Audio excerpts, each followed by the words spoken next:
You're listening to the Murder Speaks podcast, the show that spills the tea about true crime. Here's your host, Wendy Hinbest.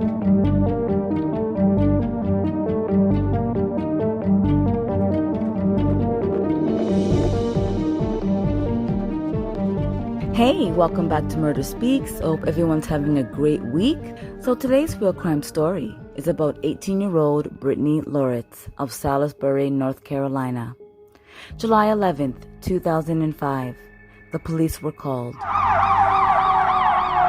Her body was found by her stepfather, Reginald Carlton Weeks Jr., in her home on Scale Street. She was stabbed in the neck. She had been home alone all day. There was a hanger unbound lying on the floor. She was wearing her pajamas and her underwear. Her room looked like it was ransacked. Her drawers were open. It appears somebody was looking for something. Nothing was taken. No forced entry, which suggests Brittany might have known who killed her. Apparently, she would not let just anybody in the house, especially when she was home alone. Her stepfather and mother were interviewed. Her stepfather tells investigators his day started at 7 a.m. He went to a job site on Bourbon Street, then went to a home to do some repairs in a bathroom, then went to a mechanic shop. Then he was supposed to meet with a woman about a job she wanted done. And to get ready for the job, he met with his dad, who was the owner of the company. They went back to his house to pick up some proposal papers to meet with the lady about doing work in her home. And that's when he saw the open drawers. He called Brittany's name and found her bleeding in her bed. He tells investigators he cradled her. Her mother was at work until 4 p.m. The police learned Brittany's father was out of town at the time of her murder. The police canvassed the neighborhood. Some neighbors tell them they saw a man running between houses. According to the autopsy, Brittany was strangled. Then her throat was cut. She was stabbed in the throat. When her body was found, there were no signs of sexual assault. The autopsy showed an abrasion on her genitalia. It could have happened during consensual sex. Hey people. If you like gaming, check out Michelin gaming headphones. Great sound quality, super comfy, and not expensive at all. If you're decorating your room and looking for ideas, check out Kiko's smart LED strip lights. My daughters have these in their room and they love them and they look fabulous. They're easy to install and comes with a controller, and it works with an app as well. But don't just take my word for it. Go and get your own. UB-size selfie ring light and stand comes in so handy when I'm doing my videos. It's easy to use and has 3 different light tones, so my videos come out great. My phone fits perfectly and it's stable and lightweight, so it can be moved around easily. Great bang for your buck.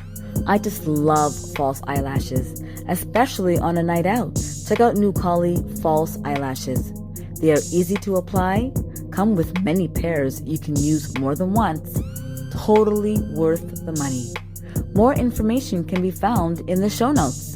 If you're a true crime addict like me, check out my store, crystalkiss.com, for some murder merch and start killing it. So many designs to choose from at a great price. You can use discount code MURDER15, that's MURDER15, and save 15% off your entire order. And for US orders only, order 3 or more items and get free shipping. More information can be found in the show notes. Back to Murder Speaks.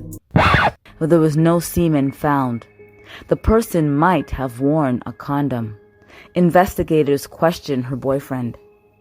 He tells police where he was when she was murdered, and his alibi checks out. Investigators learn Brittany had an abortion. Her mother tells police she doesn't know who the father was. Her stepfather got an attorney. Now, he told police When he found Brittany, he picked her up and cradled her like a baby. However, there was no blood on his clothes. And when he called 911, he was instructed to perform CPR. But CPR was never performed. 2 witnesses saw her stepfather leave and then turn around and go back home. And the mail lady said he seemed upset. He told investigators he stopped at a person's house the day of Brittany's murder. But it turns out he stopped at the person's house 4 hours later than he said he did. He was seen burning something in a bucket. He was destroying something. It turned out to be Brittany's cell phone. Apparently, Brittany couldn't stand her stepfather. Her father had a conversation with her stepfather, Reginald, and he told him Brittany died a peaceful death. Now, how would he know that unless he killed her? Apparently, her stepfather was very strict with Brittany. There was a lot of tension between them. Apparently, Reginald raped her. Brittany told a friend that she was afraid of him. They got into a fight. Police believe they know what happened. Brittany and her stepfather got into a fight, and he used a hanger to hold her down. Then he stabbed her because he thought she was dead. August 12, 2005, Reginald was arrested. He entered an Alford plea to reduced charges of second-degree murder and second-degree rape. An Alford plea allows a defendant to plead to lesser charges without actually admitting guilt.